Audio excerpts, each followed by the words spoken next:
Yo, what's going on, guys? Welcome back to another episode of Georgia Sports Nation. We got some more Hawks and Braves content coming for you guys today, and as well, happy holidays from all of us here. I hope you guys are enjoying. If you're in school, hope you're enjoying your break. Happy holidays to everyone. Hope you guys enjoying time with the family and all that. I know I have. So happy holidays to everyone out there. But in terms of what we got for today, we got some Hawks talk, recapping our unfortunate loss to the Bulls on Wednesday, which that last play was just nuts. We're also going to be recapping the win against the Magic with that wild finish on Monday, as well as previewing the Pistons game tonight. For Braves talk at the end, the Braves traded for Lewin Diaz, who was with the Orioles. We'd seen Lewin Diaz a lot with the Miami Marlins before this, so we'll be talking about that, as well as how the Mets ended up signing Carlos Correa to a record-setting deal, and just how that all went down and what that means for the Braves. So that's all what's on deck for tonight. Sorry, how are you doing, Truth? What do you think about these Hawks so far this week in these two games?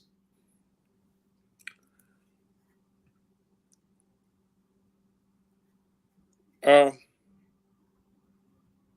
Usually I'm very optimistic, Mikey. I'm more concerned with our team's mental psyche right now. It's just a whole lot going on. But let me stay focused on the games. We got to close. We got to finish better.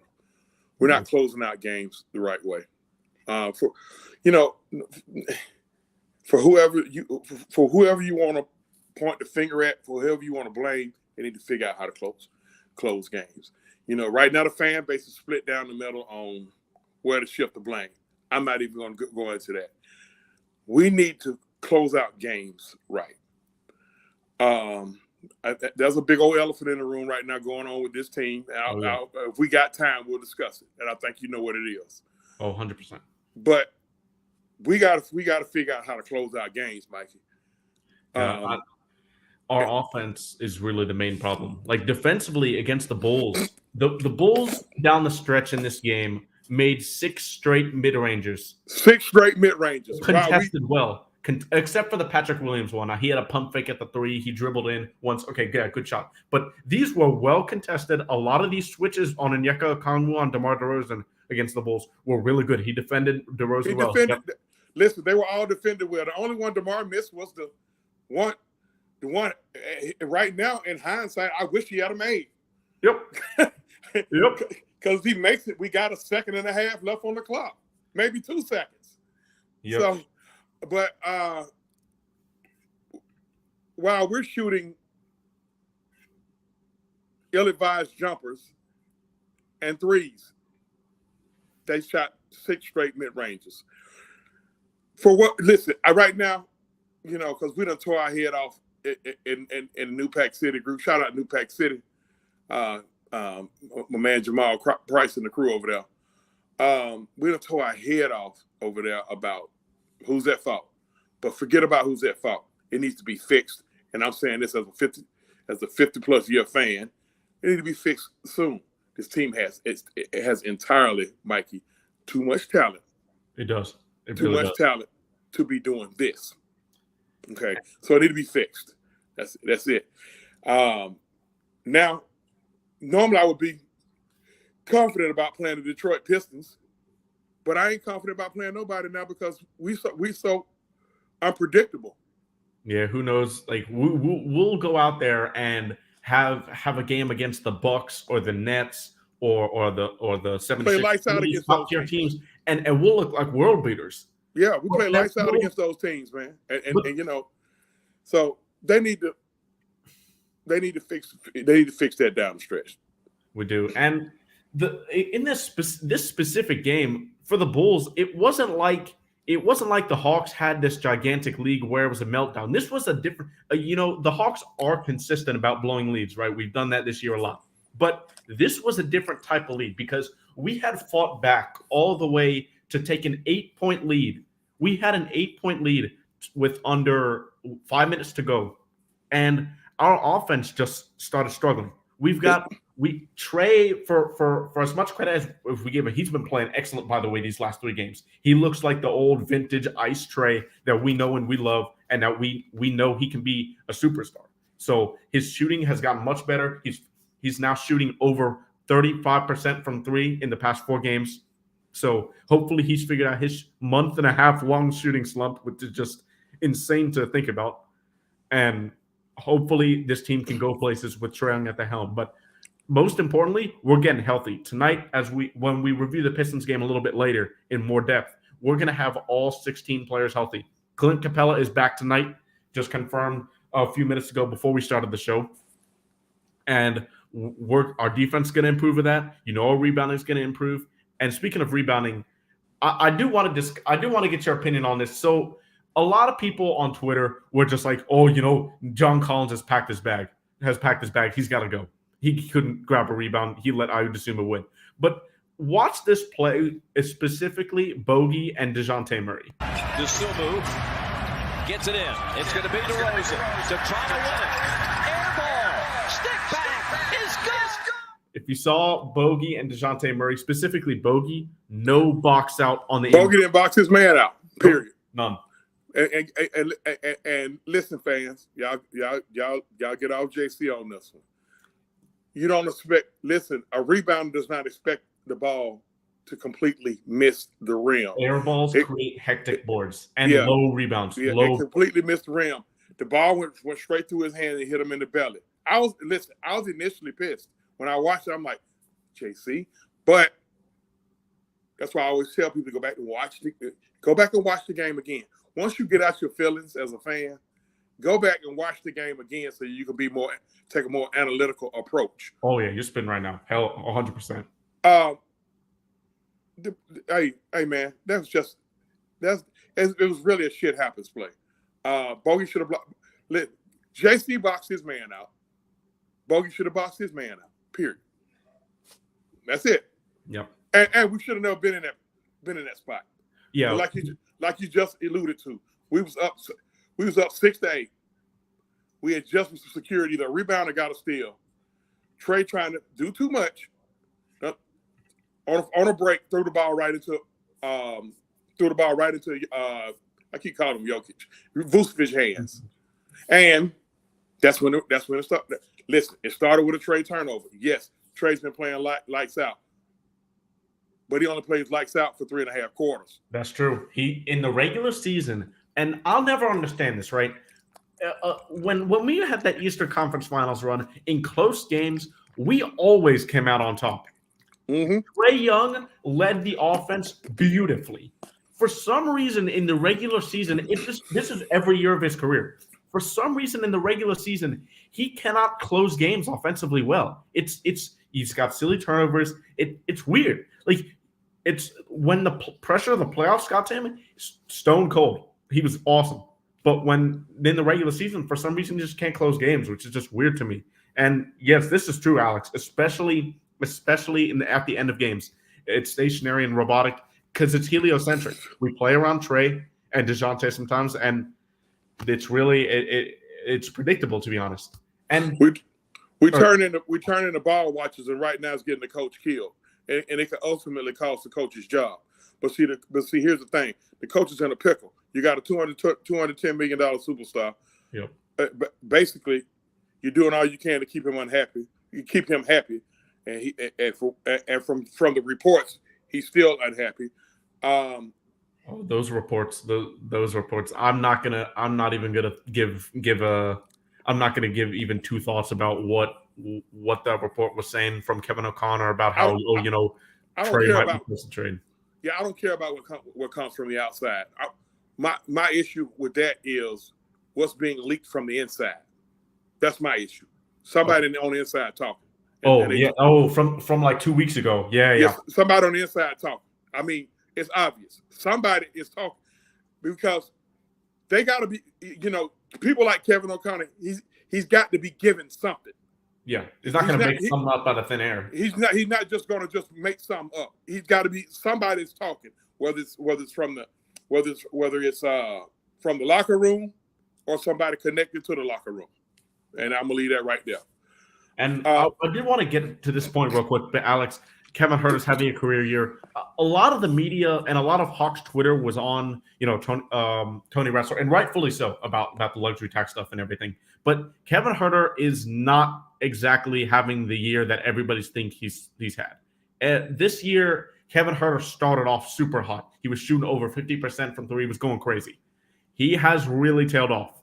While he's having a career year, if we had Kevin Huerter on this team, it's not really going to change much. Well, here was my issue about moving Kevin Huerter. Imagine where that bench will be right now. Oh, yeah, it would be better, but I just don't think. Yeah, I just don't think we're 4 through 5 games better than without Kevin Huerter. I think AJ Griffin's basically playing what Kevin Huerter's been. Well, but here's the thing. Imagine where the bench would be. That's an extra piece. That's an extra piece coming out the bench. Like there is no Justin Holiday. Yeah, that's the hurtful part. Like, we traded for Justin Holiday. He's out of the rotation. Like, he's been horrible. He's like out of the rotation now. I like him on the team still, because you still got to have that veteran presence. Oh, yeah. I like him on the team. I see him talking to the guys a lot, so that's cool. But I mean, that's water under the bridge. But Kevin Huerter, Sacramento, it ain't rocket science. Sacramento is actually a playoff team with him now. Oh, they are. So he probably not having a career year over there, because yes, he has tailed off just slightly. No, we're not. Yes, folks, relax. We know this is a Hawks talk, but he was once connected to the Hawks. But he's created that threat that they needed on the outside that opens things up now for Sabonis and the guys that's driving the lane, the Fox guy. So that's enough of that. Okay, Huerter's gone. Good luck to him. We love him. It is what it is. But we got to close games out better, and it starts with our superstar point guard. Nail on the head right there, Southside 2 here with we give up leads and can't score. The defense is fine in late games. That miscommunication there on the Markelle Fultz layup in the Orlando Magic game, which we'll go over in a bit here. That was, we don't really see that from a Hawks team. The Hawks team, when healthy, has been a top 12 defensive team in the league. Can you pull that play up? I want to show something. I want to show something on that play, because a lot of people are killing Dre Hunter on this. But that's so bad. Yeah, it's so bad killing Dre for that. They killing Dre Hunter, but if you could pull that play up, I can show y'all why that happened like that. Yeah, I'm gonna get that play. But okay. Well, you know what? I'll just say this. On that play, Murray had folks, of course. Okay. On that play, you usually funnel the guy to the shot blocker, but we don't have one because Clint Capela is out. Dre Hunter, he couldn't leave. Everyone standing. He couldn't leave Paolo. He couldn't leave him. Now, if my memory serves me correctly, he had Paolo Banchero. But go ahead, if you got it, go ahead and scream it up. Yeah, I'm pulling it up right now. So we'll sit back and let OG analyze some film here. All right, and here we go. As long as it loads, I don't know why it's not loading here. Come on. All right, there we go. And here we are. Everyone standing. Here comes Orlando with a chance to win it. Fultz head down driving. Fultz gets through. He scores at 3. Okay, all right. The sound's off. Listen, if you can unmute during it. You can unmute during it. Okay. Yeah, I'll do it again. Okay. So unmute. You have to press unmute when I do it. Okay. Everyone standing. Okay. Here comes right Orlando here, with a chance to win it. He really can't leave Paolo. If he leaves him, folks just gonna kick it back to Paolo for an easy mid-range jumper. So he was kind of in a pickle right then. I'm thinking on that play that DeJounte's supposed to funnel him to the shot blocker, but on that, I just rather DeJounte just stay with him, you know. Yeah, and but I mean so it was really kind of miscommunication. So everybody killing Dre Hunt, he couldn't leave Banchero. 100%. He couldn't at all. Like you can't just let a wide open shot go for the game. And your second best defender out there, or listen, those are the two best defenders. Oh yeah, Murray, perimeter defenders. Yeah. Now, Dre Hunter, he's supposed to trust Murray. He's supposed to trust Murray to stay with folks. So I don't know. It's just, luckily, Orlando bailed us out with the foul, Yeah, but so just wanted to clear that up. And lastly, thing I wanted to say about this Bulls game is we go more in depth into the Magic game. Or two things actually. One, I want to get your opinion.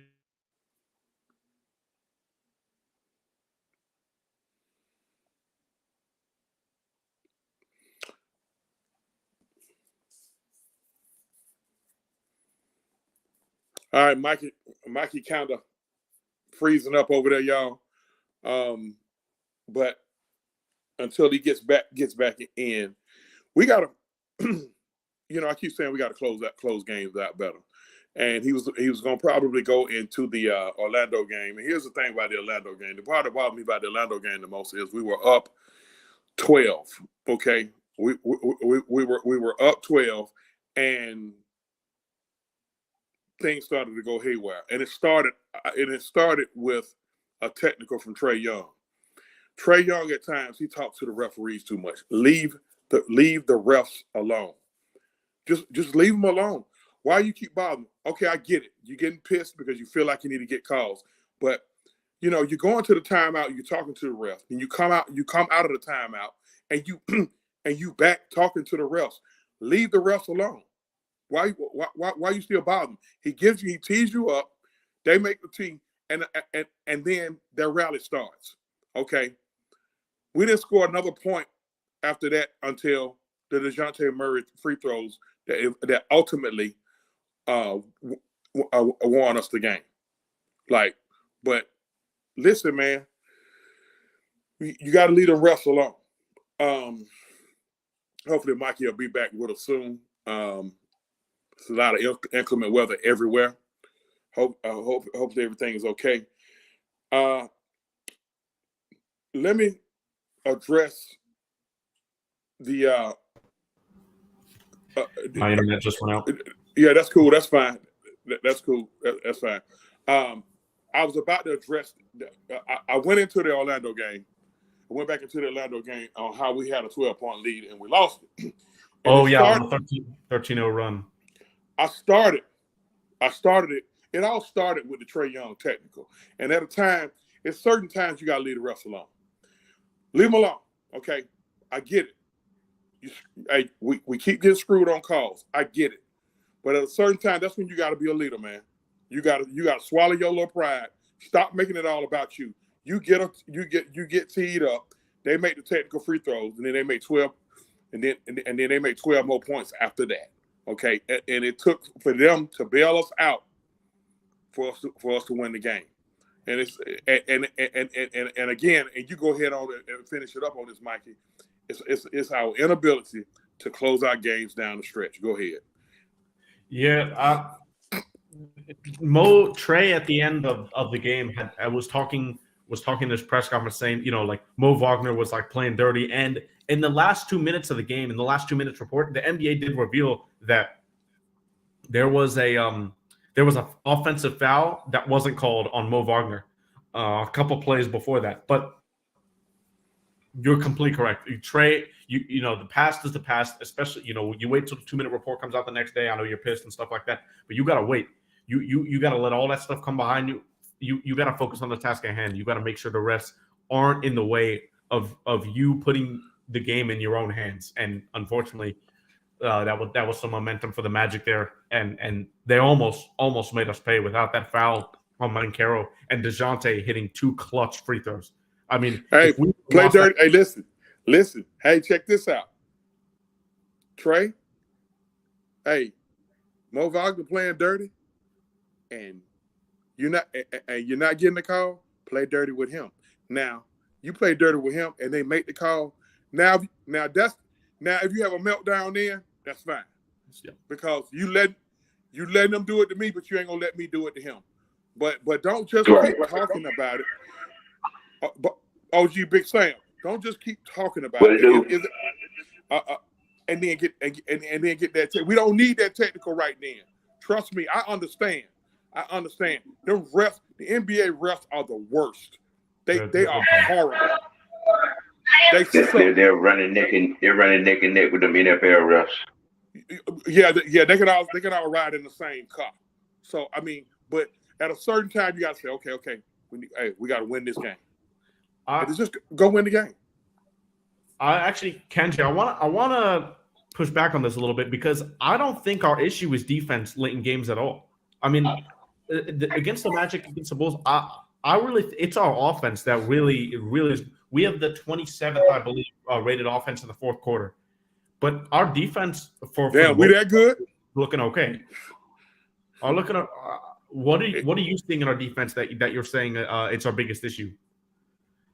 I mean, at the end of you talking about the defense? Well, that's what Kenji's talking about here in the comments. I was asking him to respond. I don't think it's so much the defense, man. I mean, teams gonna still make shots. Yeah, teams gonna still. We just gotta offensively. We gotta close out the games better. Yep. At home, whatever they need to do to figure it out.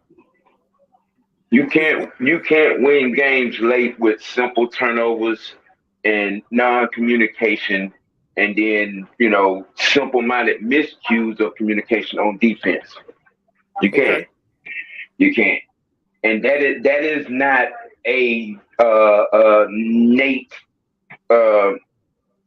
characteristic. We've known Nate, to be defensive-minded. The defense that to your point, the defense that they play in the fourth quarter, they played that defense all game. We're not having no discussion about late game this or late game that. We be winning games. Okay. So Sam, you kind of feel like the defense kind of slacks up as well. I mean, listen. It should be 4 quarters, man. It should be 4 quarters. Just like you say about Trey and his offense for 3.5 quarters. The playoff type defense shouldn't be just in the fourth quarter. That should be from tip off to the fourth quarter. I agree. I agree. I agree 100%. You're absolutely right. You are absolutely right. One thing I did want to go back to as I was cut off by my Wi-Fi. I wanted to ask you guys one question about the Bulls game, and then we'll go back to the Magic real quick. But AJ Griffin had played 12 straight minutes from the 6-minute mark in the third to the 6-minute mark in the fourth. Nate McMillan takes him out, and he got a lot of slack for that. And he leaves Bogey in that last possession, and doesn't put in like Justin Holiday, Aaron Holiday, Jalen Johnson, like a defensive-minded guy. What did you guys think that was? For me, that Bogey decision on the last play is terrible. You can't have Bogey in that situation, but I understand taking out AJ, especially when there's 12 minutes straight, and you want that veteran guy in Bogey closing the game. In my opinion, AJ or Justin Holiday should have been in the game. Sometimes, as a coach, and I'm a coach, sometimes we get too robotic in the way we coach. Mm-hmm. Meaning, I'm gonna do it this type of way. This is my way to do it. Every time. And I'm gonna ride this till the wheels fall off. Sometimes you gonna have to go against the grain. What Nate been doing all year, he'll run trade the whole first quarter. He'll take out DeJounte midway through the first quarter and bring DeJounte in to start the second quarter, and then Trey will come in midway through the second quarter and take us to the half, and the same way through the second half, and then he do a substitution pattern a certain type of way. Long story short, okay, I felt like Nate missed on that one. He should have had either. AJ Griffin has shown me that he can also play defense as well. He's an off-baller. Bogey's not a great defender. I get it, trying to have a veteran guy out there. If you want to have a veteran guy out there, at least Justin Holiday will give you a little effort on defense. So I feel Nate missed on that. Yeah, I agree. I feel. What you got, Big Sam?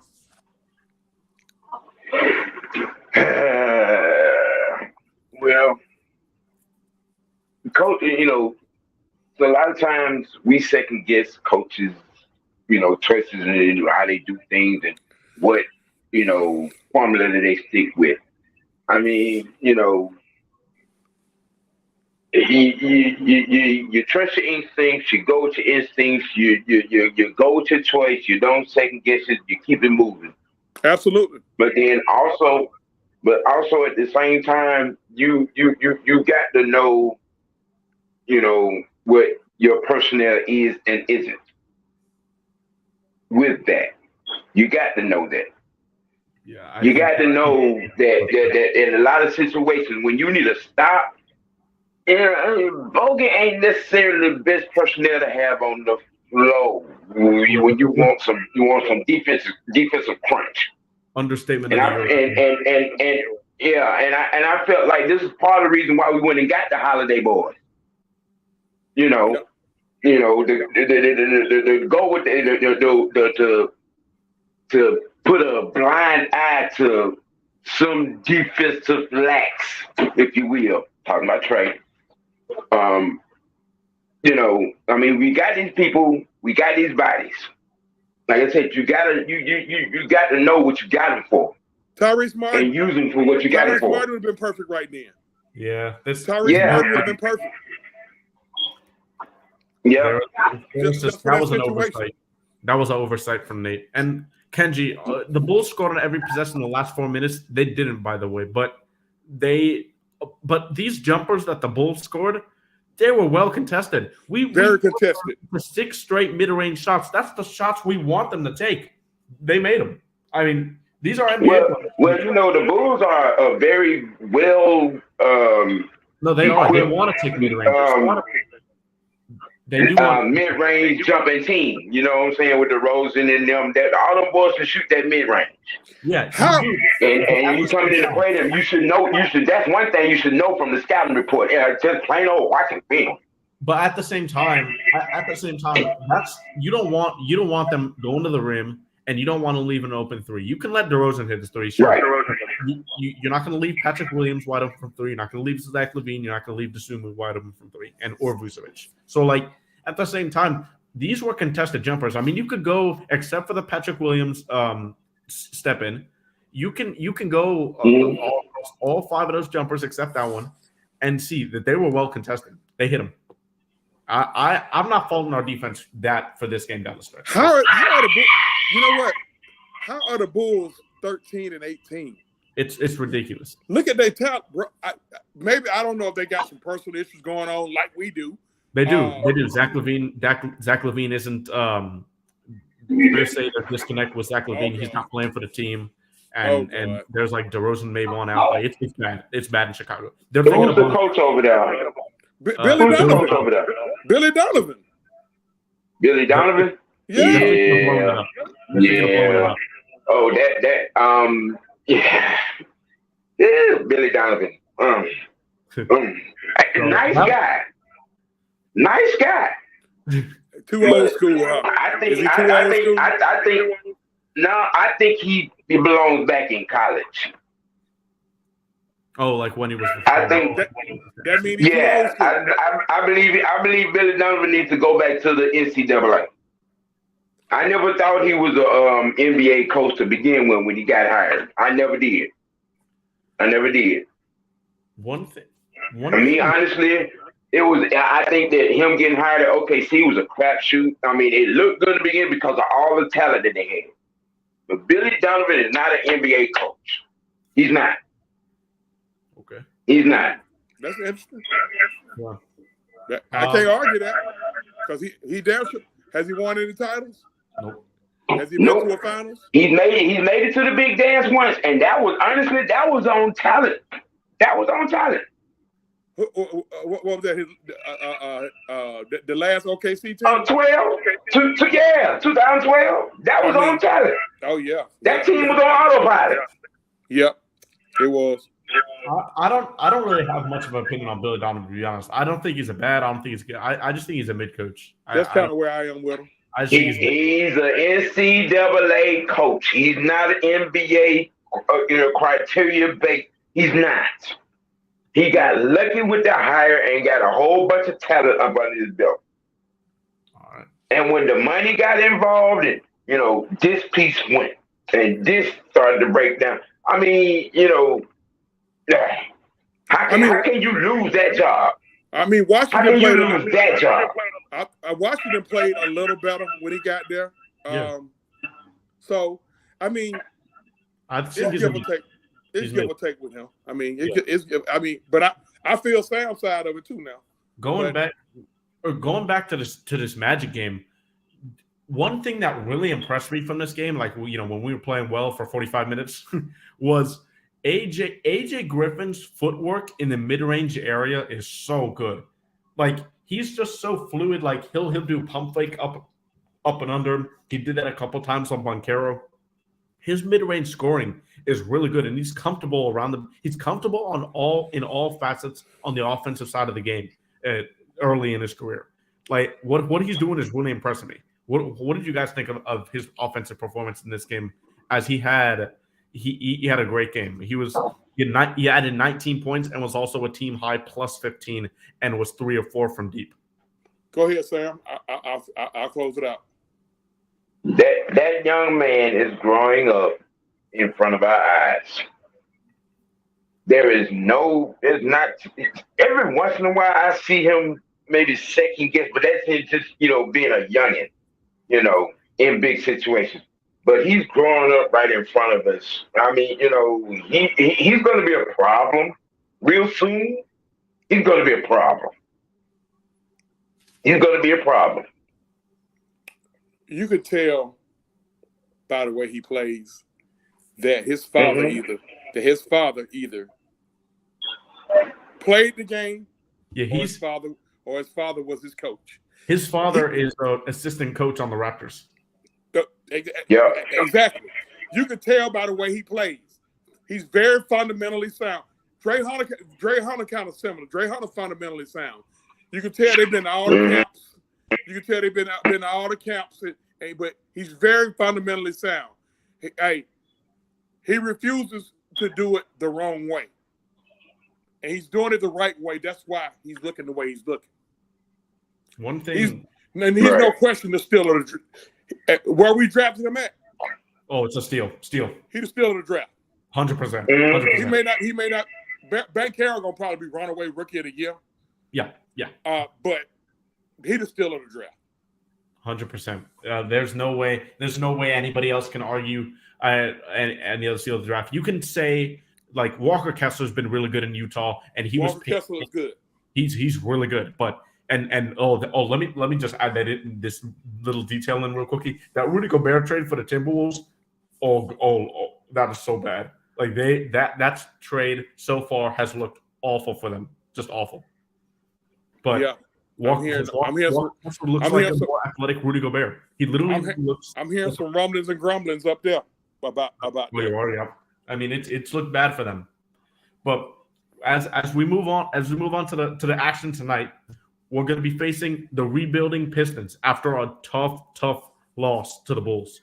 We got to start out against these young rebuilding teams who, they gain confidence as they stay late in games. They stay in the game, maybe 5 to 10 points. They're going to gain confidence if they're close in the fourth quarter. You need to get a big lead early. Crush their confidence. The Pistons are without Cade Cunningham.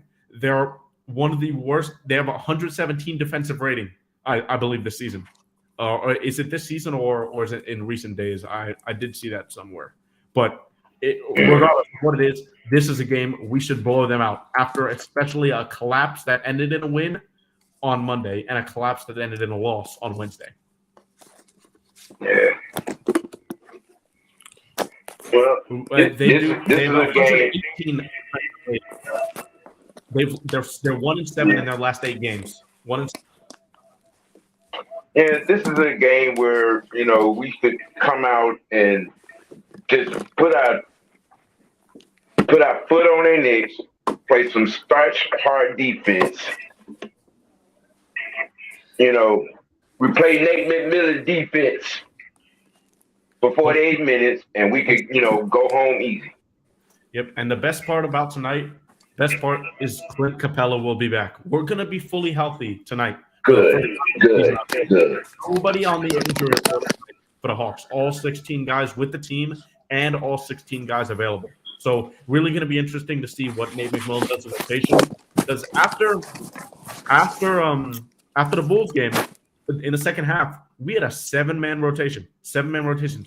Jalen Johnson didn't play in the second half. Frank Kaminsky didn't play in the second half. Aaron Holiday didn't play in the second half.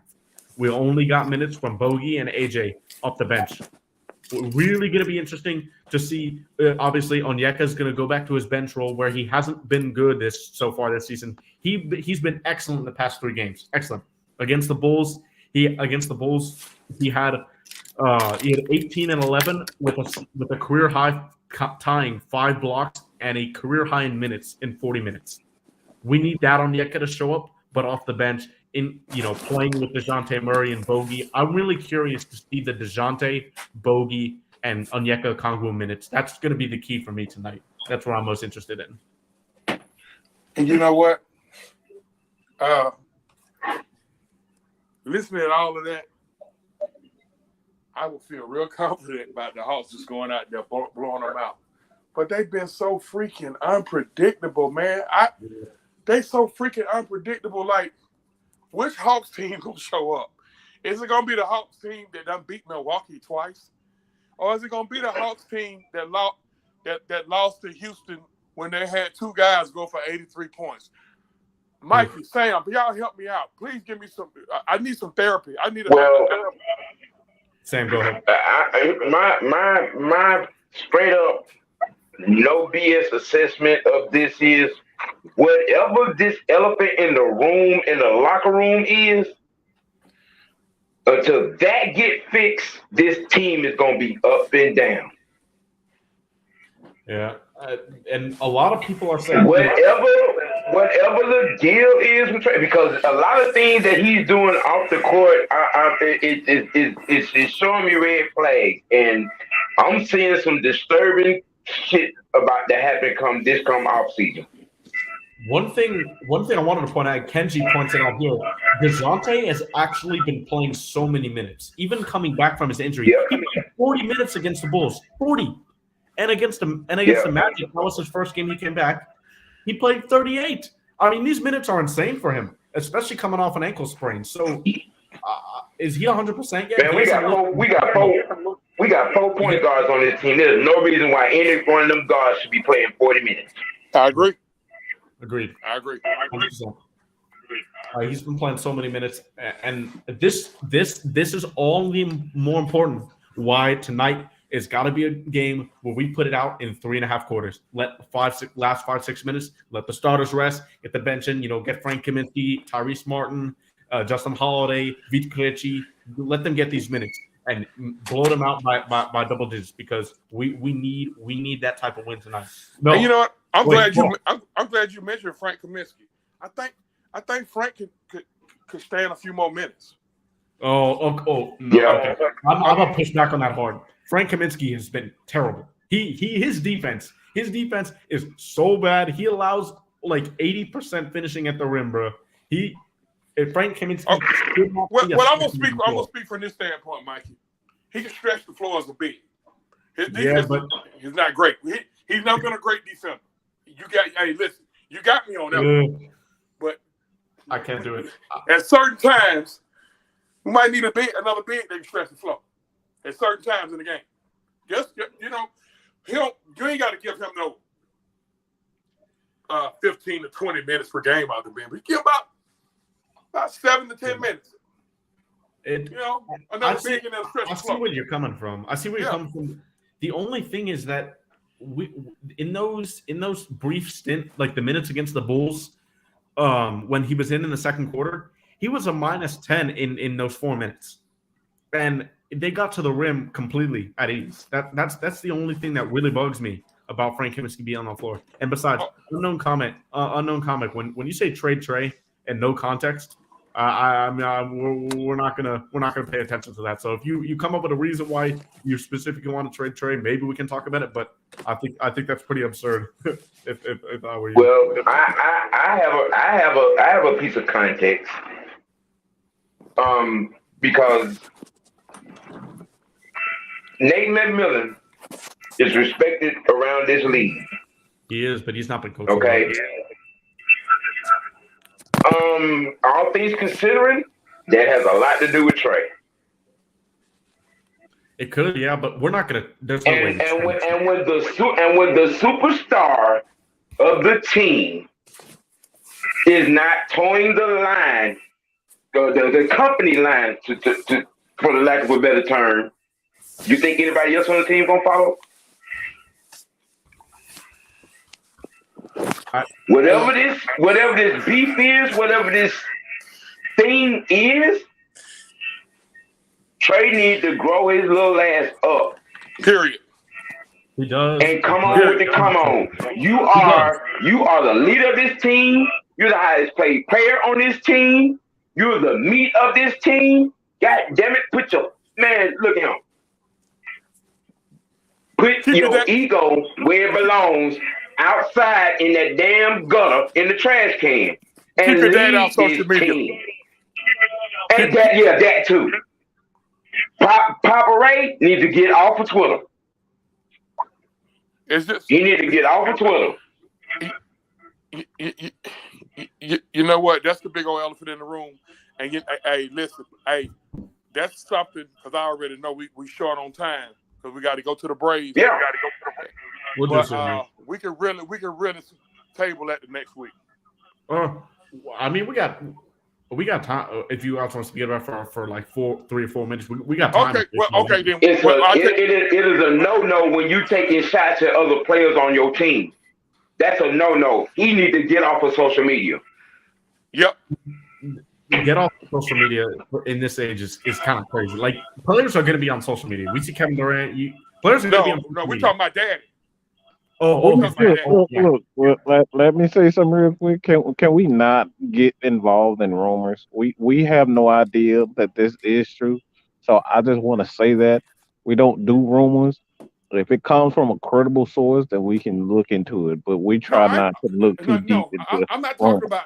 Listen, no, we're not talking about the rumors. I'm not talking about the rumors. I'm talking about. No, this whole conversation started on a rumor, and this is what we try not to do. It was a claim. If it doesn't come from a credible source, then I don't see the point of talking about something that people are speculating, especially sources that are known to be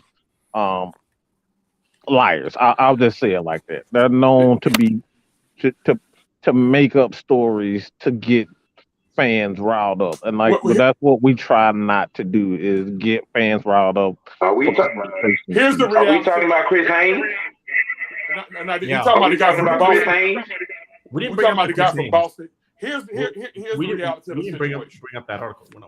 The reality of the situation is something is being leaked out from the inside, from somewhere on the inside. That's my issue. I don't give a damn about this guy. Again, we don't get into what is, if we don't know we don't know this is true whatsoever. We have no idea. Yeah, we can table it next week. We can table that next week, because at the end, like I said, always where there's smoke, there's fire. Somebody's saying something. We just don't know who it is. Yeah. Hold on. We don't know. We don't know who it is. We don't know who it is. That's where this is where we stand. We have to remain professional, and when someone with a credible reputation comes out and put these things out there, then there's something. But these people that are putting these rumors out, they're known to be liars. I'm just gonna say it. Mikey didn't say it. I said it. Okay, I said it. These guys are known to be liars, to make up stories for fans' sake. And I understand fans. It's exciting to talk about. Trey. It's exciting to point the finger at LeBron. It's exciting to point the finger at all of the big players, because you want to say, "Hey, get over it. You guys are making $100 million. Let's get our stuff together." That's very. So let's remain on the right side. All right. You're right, but and not focus on that. And we close it out after this. My thing on that is, we shouldn't have to hear nothing, no way. Why are we even hearing anything? So, that's a remains to be seen whole thing. We shouldn't have to hear nothing no way. So OG, we still hearing Isaiah Thomas, okay? We still hearing Isaiah Thomas after 40 years. You know that's not doable. So we got to remain on the right side. Remain on the right side. Isaiah and Mike gonna be going till they both die. Yeah. Isaiah and Mike gonna be beefing till they both die. well, they need to bury the Let's they need get to bury the hatchet. Let's get back to the story. back. They need to hold on. Okay, They we're need to not bury the speculating, hatchet. okay? The speculation can go a long way. So. Yeah, just like Magic and Isaiah bury the hatchet. They need to bury the hatchet, man. That's all. I mean, so Well, Magic and Isaiah, that's a best friend All right, thing. let You know what I'm Mikey saying, get on. Yo, Let Mikey get on to the next man. That's not- Okay. well, we was all right till you brought your butt on here. Goodbye. No. See, what's not gonna happen is y'all gonna try to go off on a tangent on Trey, and you just gonna let it happen. I'm not letting that happen. Okay, it ain't happening. All right. Hey, y'all, that's the boss. What ain't happening? That's the boss. That's the boss. What happened? What, talking about Trey? Don't leave it. Don't leave it. No. Let Mikey. Mikey's the host. I'm. Sam, please let him go. Sam, let the boss go, please. Please, let's let him go. Okay, you're right, boss. All right. So Now that's how we kick it, y'all. We good. That's how we kick it. with that nonsense, that absolute nonsense. Yeah. Absolute nonsense, Mikey. Thank you, sir. With that nonsense, I'm When you brought your Let Mikey talk. Jesus, let Mikey talk. Oh, thank you. Okay, I'll let Mikey talk. With that nonsense out of the way, let's get into a couple Braves talk segments. Number one, the Braves traded for first baseman Lewin Diaz from the Orioles. You know, we've seen Lewin Diaz a lot with the Marlins. You know, he hit a couple clutch home runs, unfortunately. But this is probably for farm system depth. Our farm system, as we know, with trading for Olsen, trading for Murphy, all of these pieces that we've put in, and William Contreras is gone as well. All of these pieces. This is probably for farm system depth. What do y'all think? Do you think he makes the club and plays backup at first base, or do you think he stays in the minor league? Question. I got a question. Is first base the only play he plays? Yeah, pretty much. Okay. He could probably make the team with the roster. I think the roster already set. I don't think. Do we have 40? Do we have 40 yet? We needed to add one more man to the 40-man roster. Okay, we need one. Yeah, we need one more. I think we need. I think he made the 39th man or the 40th man. The roster pretty much already set.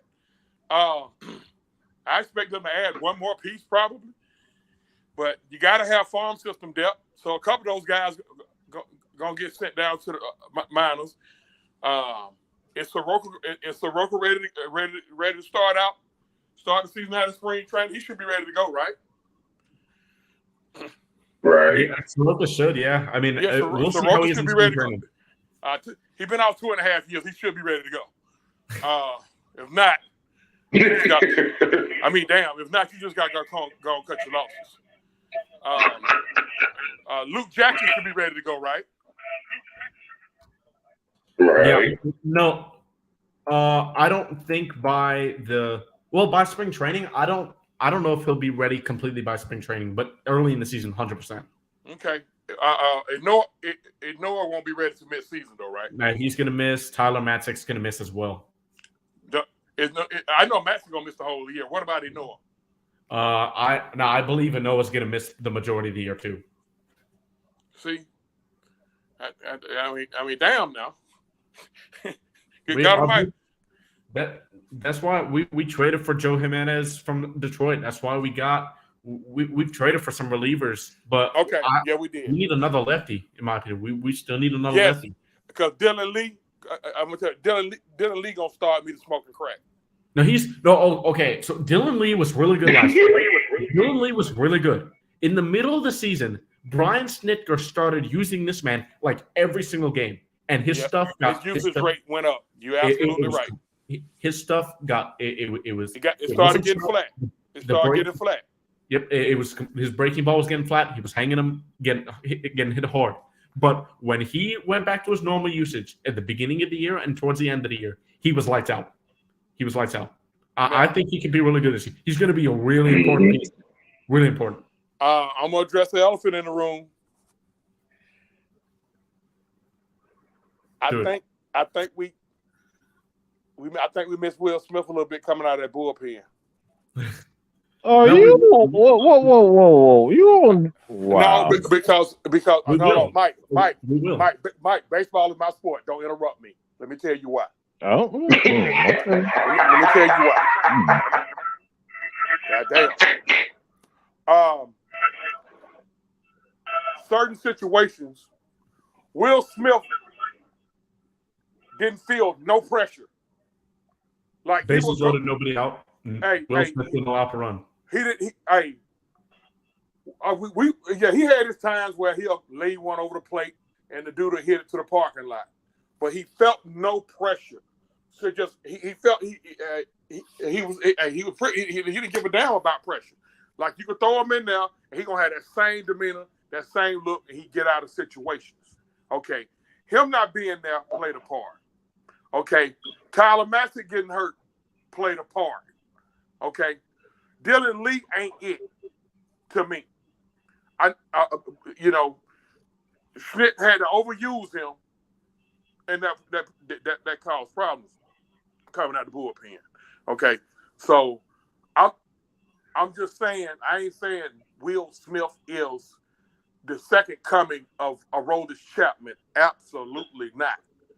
But just his presence out there and how he has that calming type effect when he's on the mound. That's what the Braves missed. I agree. That's just my opinion. Sorry, man. Sorry to cut you off and talk to you bad. But that's what I meant. Look, don't worry about it. I'll get you back. I'll get you back. Oh well, yeah. We take turns getting each other. Hold on, wait a minute. Hold on. Anyway, that was me getting you back. Hey, let's get. That was me getting you back. Sam, what you think about Diaz? Do you think he makes the team? Do you think he makes the team or stays in the minors? Well, when I saw this trade that didn't happen, I was kind of confused because I was just like, okay, is there something wrong with Olsen, or are we just trying to add a bat? He started like every game for Miami when he was there. You got to have a backup second. Okay. You got to have a backup at every position. I don't think we got a backup first baseman. Yeah, I don't think we have. Maybe Riley, but Riley hasn't played in God knows how long. I don't want Riley. Yeah, see that right there was leading up to me this question here because I have not ever, as long as I can remember, going all the way back to 88, not us not having farm system depth. And I think that's a large red flag. If we are digging for to be adding depth to fill the farm system, that's a problem. Yeah. You know why, Sam? Because the Braves have never not had stock in the farm system. But we're in win now mode. We're preparing now. Yeah, we're in win now. But see, here's the thing: to all of my Braves fans who raised all that sand, why we didn't go out and get veterans during midseason this past year like we did the World Series year.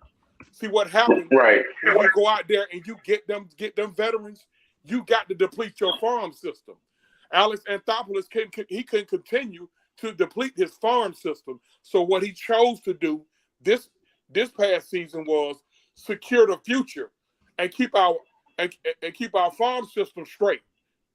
Like, we can't just keep depleting the farm system. At a certain point, the guys that we got to grow up now. They got to grow up and go out there and win it themselves. Right. Yeah.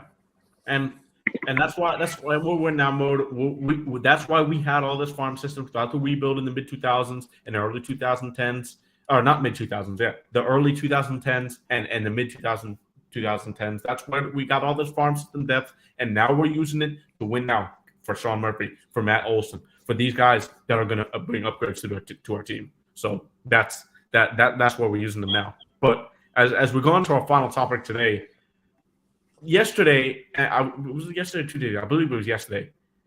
I woke up to the news that the Mets signed Carlos Correa. This man was going to the Giants for like a week, and something went wrong with people.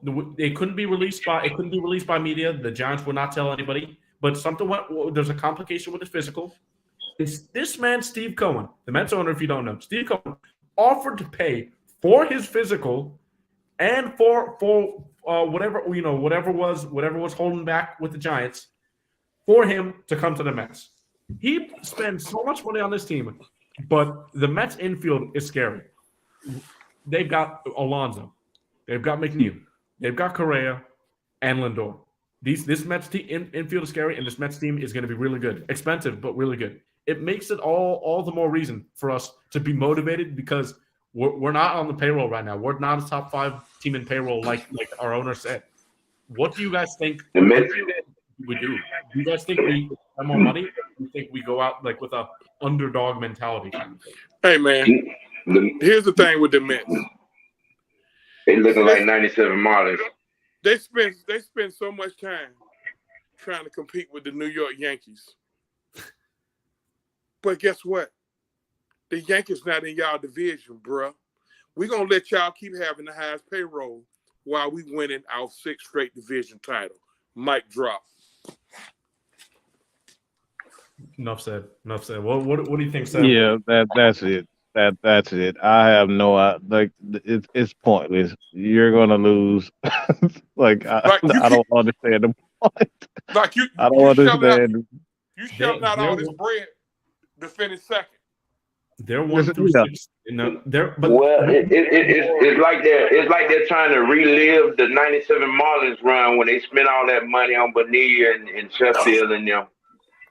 We can't the thing is we believe in the Braves and we think Alex Anthopoulos, we think the world of him.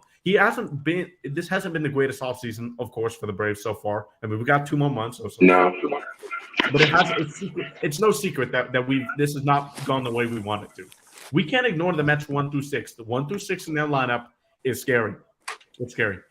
We couldn't have known last year, Mike. I mean, but they the one went out there and tricked it off. Look, man. They tricked it off. We had an amazing run, but the Mets tricked it off. When they was losing to the Nationals and all that stuff there, when they was losing to the worst team in the division and the Marlins, and I think they lost. I think what killed them, they got swept by the Pirates or something. Come on, bro. Yeah, and y'all spending all this bread. Yeah, they are. They're spending a ton of money. So hey, it's nuts. More power. And relying on Verlander and Scherzer in the top of their rotation. 2 old guys running their rotation. But I understand letting Swanson walk. I understand letting Swanson walk. Freeman was a mistake complete. But Swanson, $77 million. It was 2 of the same situation. Both of them had wifey problems. Yeah, it's 2 of the same situation. Both of them had wifey issues. One of them's wife. Well, one of them's wife is a model from California. The other one's wife is a soccer player that plays in Chicago. Yeah. Hey man, it is what it is. The power of the P. And y'all know what the P stand for. So no, you don't. Right. I'm just saying. I ain't saying. I'm just saying. Hey, it's powerful. I think we all know it's powerful. And with that, we will. And with that, on that mark, we will. End. So, I'm not gonna do it, Mike. Mike, no, relax, Mike. I'm not gonna do what you think I'm gonna do. Somewhere everybody can find you guys. OG, we'll start with you. OG Sam, we'll start with you and then go in order. Just like the name says, OG Big Sam, member of the Unholy Alliance on Twitter. By my real name on Facebook, Sammy White. And on IG, it will be 3G WHIT. Where I'm just, you know, gonna get my legs back and put a new level on this information. But right now I'm in training. You know, Mr. Producer over here. You know, Man, just end it, Sam. Just end it, Sam. All right, truth. See, microphone training. Hurts on Twitter, on IG. It's Big Scooby.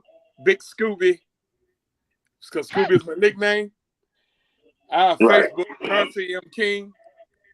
And my YouTube channel is called King's Ransom, KINGZ, RENTZOM, member of the Holy Alliance. I always seek and speak the truth, the whole truth, and nothing but the truth. And nothing but the truth. Mike, what about you? Just pray for me. I don't want anybody to fall. Just pray for me. Just pray. Listen, and listen, we've taken Mike through a lot. He has some problem children in his stable, and he's been having to do a lot of. I officially impeached as an admin. See what I'm talking about? Y'all can find me it was a 300 on Twitter and on YouTube recapping Hawk Street as we get that going soon over there. So remember to tune in next week, same time, 6 o'clock Friday, 6 p.m. Eastern, and we'll see you guys next time. Merry Christmas, everybody. All right. Happy holidays.